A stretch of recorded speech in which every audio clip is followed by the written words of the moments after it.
वशिष्ठ बुलावा पुत्र का मैं सोया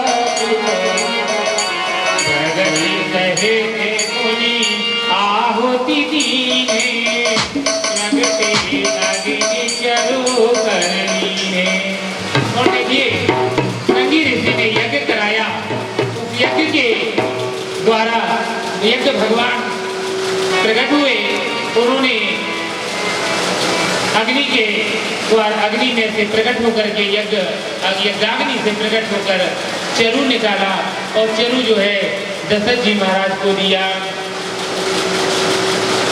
अब जब चरु दिया, जो वशिष्ठ कहे हृदय विचारी सकल काज भाते दे तुम्हारा। तो देखिए वशिष्ठ जी महाराज ने कहा, हे राजन तुम्हारे सभी मनोरथ सिद्ध हुए।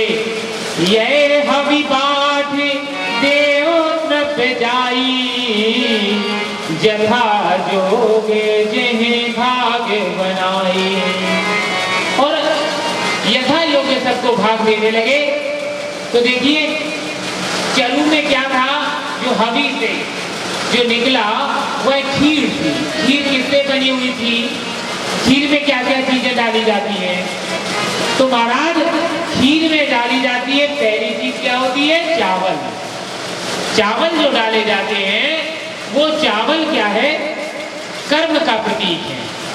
चावल कर्म का प्रतीक है, क्योंकि चावल कैसे उत्पन्न होता है? चावल होता है धान के द्वारा। और धान पहले बोई जाती है, फिर उससे पौध निकाली जाती है, पौध को फिर लगाया जाता है, फिर उसको सिंचाई की जाती है। सबसे ज्यादा मेहनत धान में होती है। धान के खेत में, धान के खेत में सबसे ज्यादा मेहनत की जाती है। फिर रखवाली भी करनी, मतलब इतना सब करने के बाद यानी कर्म करना पड़ता है।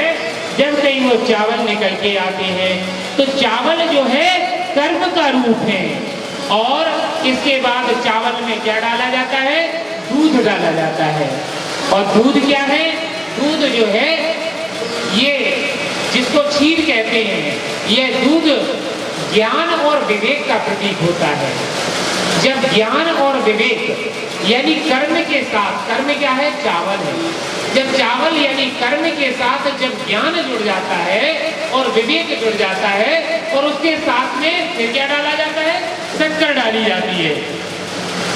तो दूध के साथ जब शक्कर डाली जाती है, क्षीर और नीर का जब संयोग होता है, तो ये भक्ति का स्वरूप होता है। इस प्रकार से कर्म के साथ ज्ञान और विवेक जुड़ जाता है तो भक्ति भी जुड़ जाती है। तब जो है ये बढ़िया जो है सुंदर भक्ति के रूप में फल, प्रेम का फल प्राप्त होता है। इस प्रकार से देखिए दूध, अब दूध भी किसका होना चाहिए? दूध होना चाहिए गाय का। गाय का दूध, गाय का क्यों? महाराज गाय के दूध में और भैंस के दूध में भी अंतर होता है। गाय का दूध जो होता है उसको जब देखो, बछड़ा जब गाय का दूध पीता है तो तुरंत खड़ा हो जाता है, तुरंत दौड़ लगाने लगता है। और भैंस का जो बच्चा होता है उसको देखिए पैदा होते ही यदि उसको दूध पिलाओगे तो उसको दो हाथों से पकड़ना पड़ेगा, फिर उसको ठेलना पड़ेगा, धक्का देना पड़ेगा। धक्का दे करके उसे भैंस के थनों में जब उसका मुंह लगाया जाता है तब भी वह धीरे धीरे फिर आलस करके फिर अपना मुंह हटा लेता है, फिर मुंह में लगाना पड़ता है। और इतना आलसी होता है तो गिर पड़ेगा, फिर उठाना पड़ेगा। तो भैंस का जो बच्चा होता है उसे क्या कहते हैं? उसे कहते हैं पड़ा। तो पड़ा जो है, क्योंकि दूध अगर भैंस का पिएगा आपका बच्चा तो वो भी पड़ा रहेगा, पड़ा रहेगा, क्योंकि वो भी पड़ा है तो वो भी पड़ा रहेगा। हाई स्कूल में आएगा तो पड़ा रहेगा, इंटर में आएगा तो पड़ा रहेगा। मतलब 2-3 साल निकल जाएंगे हाई स्कूल इंटर में, वो भी पड़ा ही रहेगा। इसलिए गाय का दूध जो होता है वो विवेक और ज्ञान को देता है। इसलिए हमें गौ माता का दूध सबसे ज्यादा ज्ञान की वृद्धि करने वाला होता है। तथा बच्चों को यदि मेधावी बनाना है तो हमें गाय का दूध पिलाना चाहिए। भैंस का दूध जो है आलस लाता है और कुशाग्र बुद्धि भैंस के दूध के कारण नहीं होती है। पहले सभी जो है आर्य लोग गाय को पालते थे और गाय के पालने के कारण सभी विप्र, सभी द्विज विद्वान हुआ करते थे, बड़े ज्ञानी हुआ करते थे। अब जैसा खाओगे अन्न वैसा रहेगा मन। संत हंस गुण गण पढ़े, देखिए, और दूध की एक विशेषता होती है। दूध में से देखो, जो बगुला होता है ना, वो सारस वो क्या करता है, दूध को पानी से अलग कर देता है, पानी अलग कर देता है, दूध पी जाता है। तो संत हंस को निदय परिहर बार विकार, इसी प्रकार से दूध जो है ज्ञान और विवेक का प्रतीक होता है। इनमें से ज्ञान और विवेक को हम ग्रहण करते हैं दूध के माध्यम से। इस प्रकार से वह जो खीर थी, उस खीर के भाग किए गए। अर्ध भाग कौशल्य ही दीना, उभय भाग आधे कर लीना। और आधा भाग मां कौशल्या को दे दिया और आधे भाग के 2 भाग करके सुमित्रा माता और कैकेयी माता को दे दिए। लेकिन सुमित्रा माता ने, कैकेयी ने और कौशल्या माता ने अपने अपने भाग से फिर से आधा आधा करके सुमित्रा माता को दे दिया है।